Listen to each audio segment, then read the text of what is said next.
Hello viewer, আসসালামু আলাইকুম। আজকে আমরা স্পিনোজার ঈশ্বর তত্ত্ব নিয়ে আলোচনা করব। আপনারা জানেন উনি একজন মৌলিক দার্শনিক ছিলেন।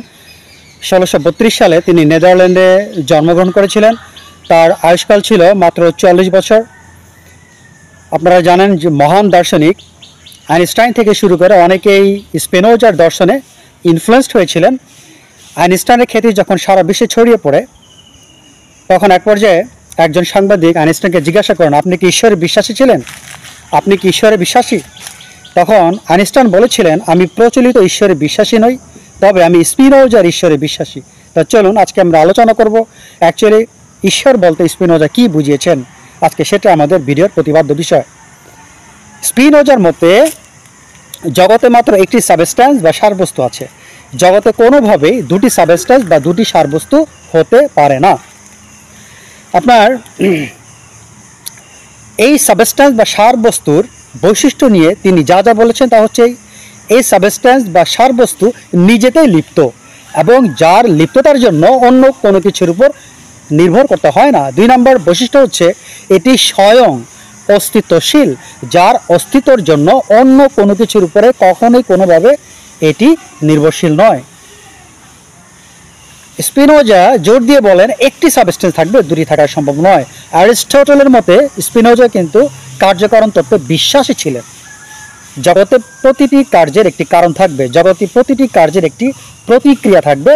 যেখানে কার্য নেই সেখানে প্রতিক্রিয়া নেই, বলা যায় যেখানে প্রতিক্রিয়া নেই সেখানে কার্য নেই।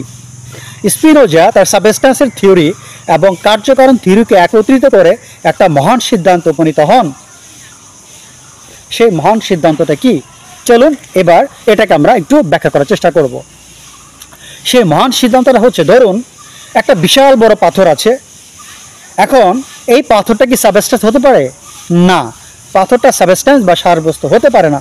কারণ এই পাথরের অস্তিত্ব পাথরের দুই প্রান্তে থাকা দুইজন ব্যক্তির উপরে নির্ভর করছে। ধরুন পাথরের দুই প্রান্তে থাকা দুইজন ব্যক্তি একটি যন্ত্রের সাহায্যে পাথরকে নাড়াচাড়া করছে। হয়তো পাথরটি পরে যে টুকরো টুকরো হয়ে যেতে পারে।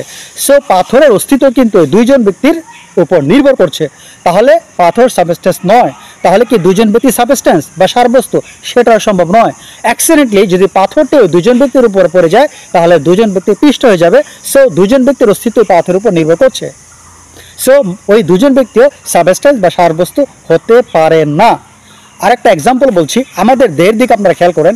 এই যে ব্রেন কিন্তু পুরো দেহকে পরিচালনা করছে বিভিন্ন অর্গানের মাধ্যমে। এই পুরো দেহটা একটা সাবস্ট্যান্স। স্পিনোজা এটাই বোঝাচ্ছেন এই পুরো জগৎ বহির্বিশ্ব মিলে সব কিছু মিলে একটা সাবস্ট্যান্স। আচ্ছা, আমি আরেকটা এক্সাম্পল সেট করছি।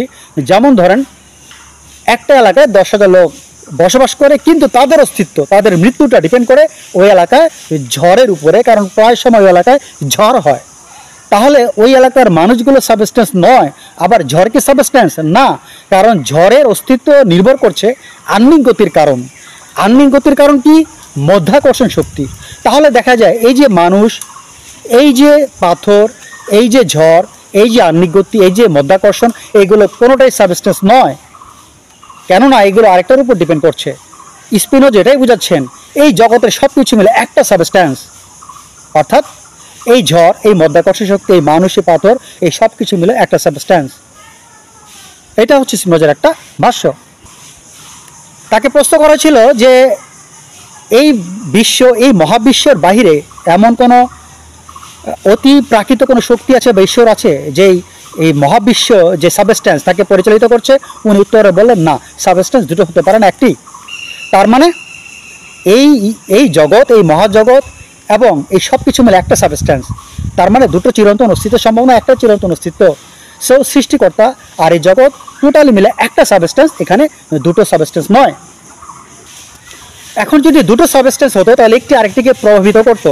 মহাবিশ্ব একটি সাবস্ট্যান্স, ঈশ্বর একটি সাবস্ট্যান্স। তাহলে কিন্তু দেখা যেত এটা সমস্যা হতো।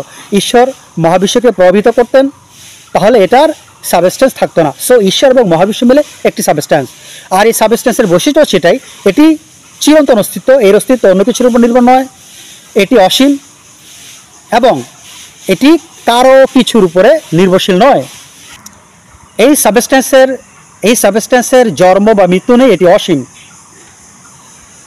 বিগ ব্যাংয়ের সূত্রটা কিন্তু যদি বিগ ব্যাংয়ের সূত্রটা যদি স্পিনোজার আমলে প্রচলিত হতো তাহলে কিন্তু তিনি তার সাথে দ্বিমত পোষণ করতেন, কারণ বিগ ব্যাংয়ের দাবি হচ্ছে শূন্য থেকে জগৎ সৃষ্টি হয়েছে, কিন্তু স্পিনোজার কথা হচ্ছে শূন্য থেকে কোনো কিছু সৃষ্টি হওয়া সম্ভব নয়।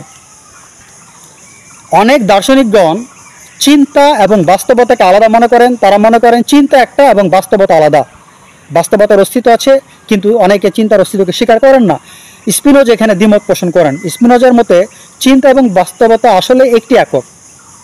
তার মানে চিন্তা এবং বাস্তবতা অসীম এবং অবিভাজ্য সাবস্ট্যান্সের দুটি গুণ। স্পিনোজার মতে এই জগতে যা কিছু আছে, আমরা যা দেখি এই জগতে মহাবিশ্বে যেখানে যা কিছু আছে সব ঈশ্বরের মধ্যে। ঈশ্বরের অস্তিত্ব ছাড়া এগুলোর অস্তিত্ব সম্ভব নয়। আপনি ঈশ্বরের অস্তিত্বকে অস্বীকার করে এগুলোর অস্তিত্বকে আপনি স্বীকার করতে পারেন না। তার মানে এইগুলো সব কিছু অস্তিত্ব ঈশ্বরের সাথে, এই সব কিছু ঈশ্বরের মধ্যেই। ঈশ্বরকে বিকল্প ভেবে এগুলোর চিন্তা করা যেতে পারে না। অর্থাৎ স্পিনোজার মতে এই বিশ্ব ব্রহ্মাণ্ড, এই পৃথিবীতে, এই পৃথিবীর বাইরে যা কিছু আছে সব ঈশ্বরের মধ্যে, আর এই সব কিছু মিলে একটা সাবস্ট্যান্স। তার মানে আমরা বুঝতে পারলাম এই জগৎ এবং জগতের বাইরে সব কিছু ঈশ্বরের মধ্যে আছে। ঈশ্বরের ধারণা ছাড়া অন্য কিছুর ধারণা গ্রহণ করা যায় না, করা যাবেও না। আশা করি ভিডিওটি বুঝতে পেরেছেন। সবাই ভালো থাকেন। আজ এ পর্যন্ত। আল্লাহ হাফেজ।